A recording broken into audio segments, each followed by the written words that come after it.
After weeks of intense deliberations, Ethiopia's ruling People's Revolutionary Democratic Front has finally chosen a new chairman. Abiy Ahmed won 60% of the votes in parliament to become the first prime minister of Oromo descent. I think this is a step in the right direction for all of us and for stabilizing the country, as we know, because clearly, things haven't been as well as they should be. It is good that he was elected. We want change. I expect him to do good. His appointment follows months of unrest led by the Oromos. The country's largest ethnic group opposed the government urban development plan in 2015, which they say will encroach on their land.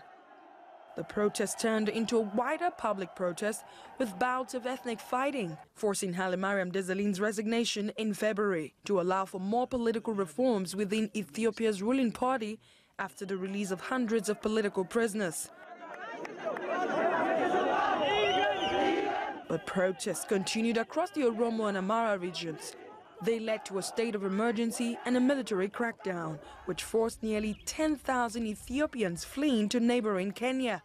Political analyst Awolalo says lifting the state of emergency should be a priority. The new Prime Minister will not be able to implement any reform agenda while the state of emergency is hanging over his head. He seems to be against the state of emergency because he didn't vote for the state of emergency.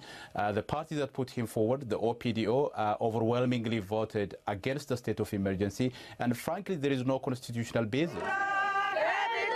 The Oromos have never led the country despite holding most seats in parliament. And Abiy Ahmed's nomination is seen as part of the solution to the ongoing crisis. He faces the challenge of uniting the country and implementing democratic reforms.